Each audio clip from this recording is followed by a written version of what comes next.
Marchemos agraristas a los campos a sembrar la semilla del progreso. Marchemos siempre unidos sin tropiezo.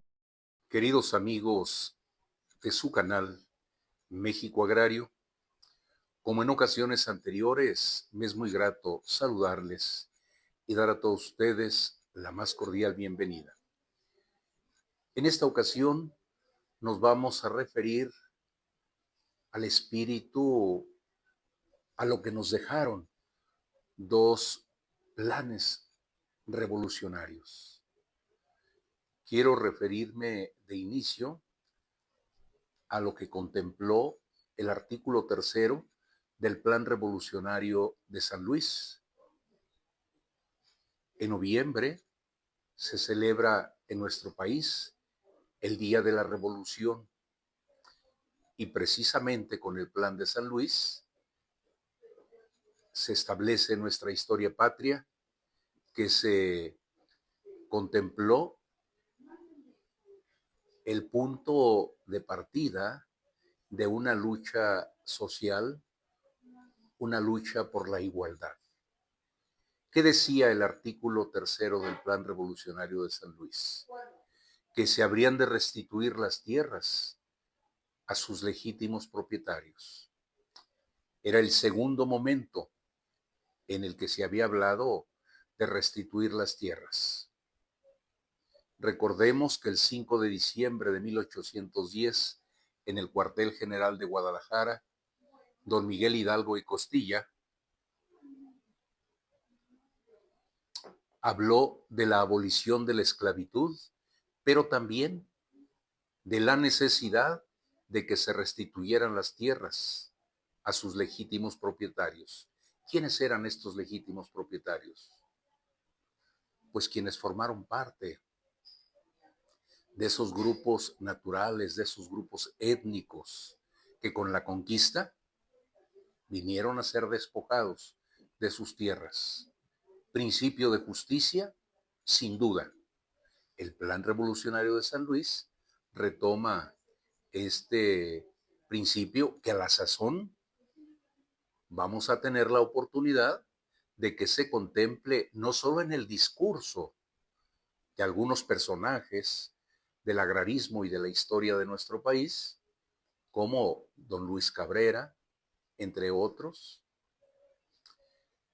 Solamente podríamos decir que va a ser el punto de partida para que se pudiera ocupar el legislador, después el constituyente de Querétaro y los gobiernos de la República posteriormente para atender el problema agrario.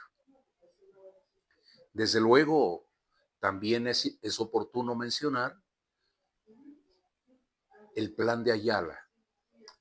Recordemos que el general Emiliano Zapata, con su ejército del sur, el 28 de noviembre de 1911,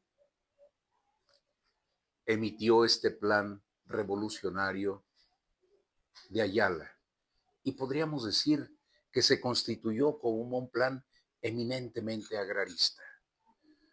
Porque lo mismo decía que se habrían de restituir las tierras a quienes hubieran sido despojados de ellas.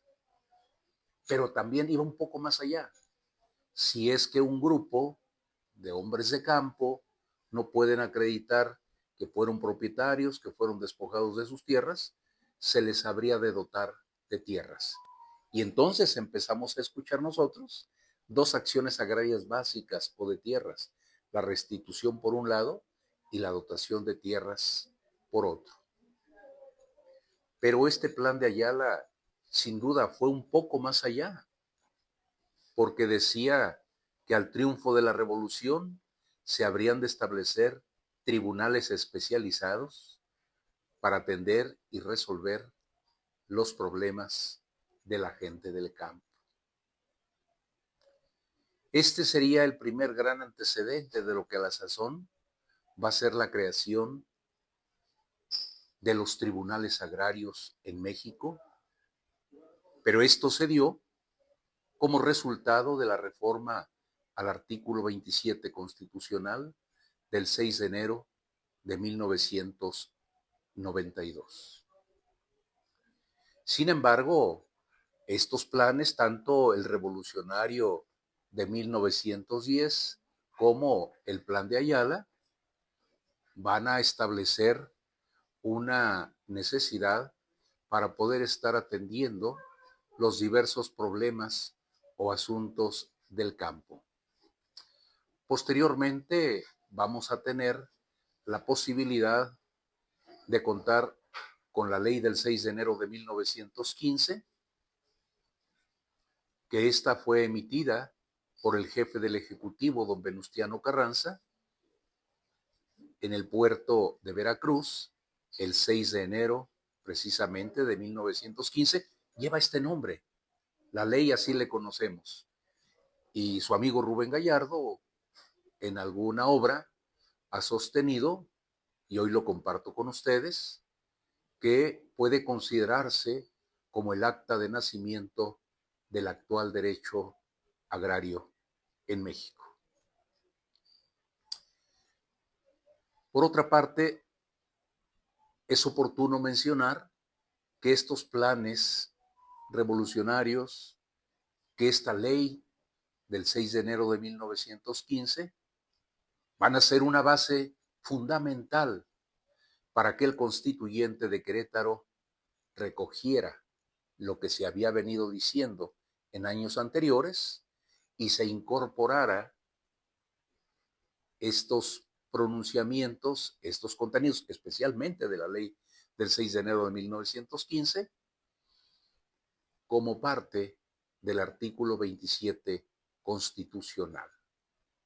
Hemos dicho en algún otro capítulo que hubo diputados constituyentes que referían que el tema agrario habría que dejarlo para que lo atendiera una vez que se constituyera el Congreso de la Unión, pero algunos diputados, como don Manuel Bojorges, el diputado Pastor Roux, sostenían que habría que atender el problema agrario, que no habría que olvidar que los hombres y mujeres del campo habían participado de manera activa e importante en el movimiento revolucionario de 1910.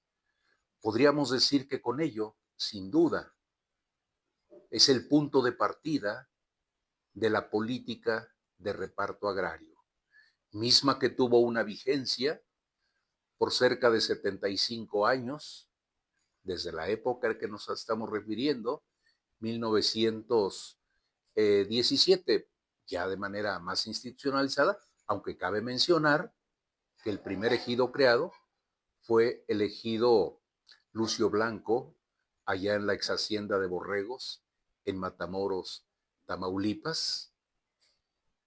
Es decir, finales de 1913, principios de 1914, se crea el primer ejido y se va también a dar la primera restitución de tierras en favor de una comunidad de naturales.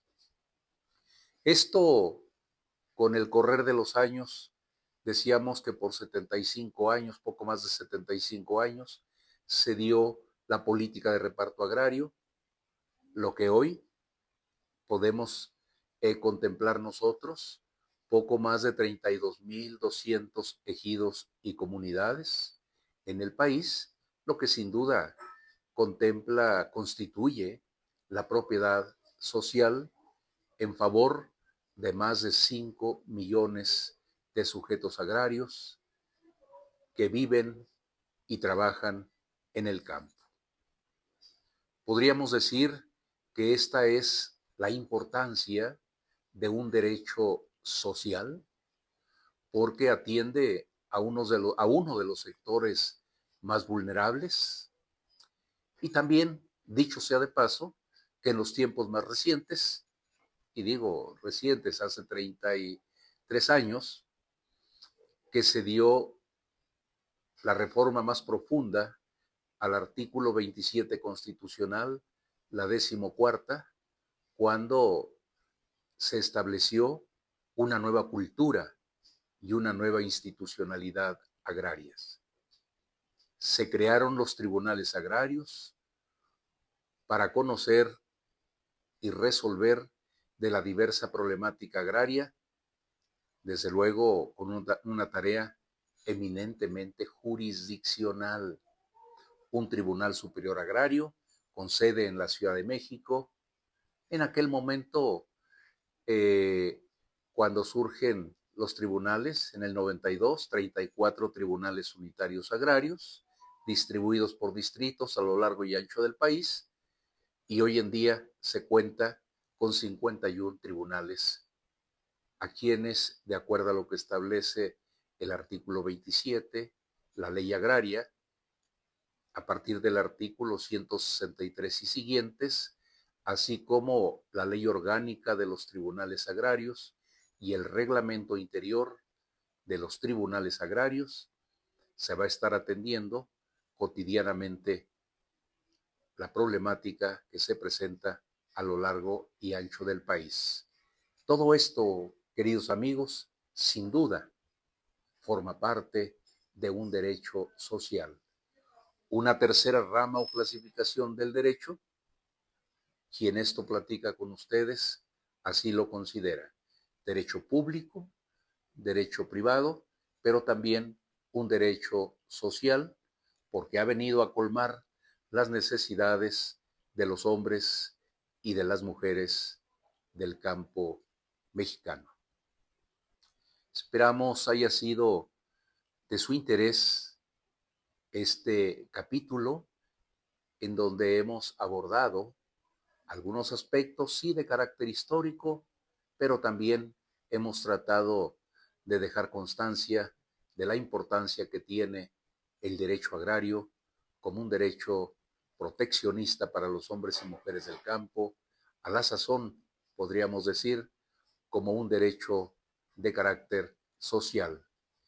Queridos amigos, como en ocasiones anteriores, quiero invitarles para que sigamos sembrando por el bien y desarrollo de este gran país, México, desde cualquier lugar en donde nos encontremos.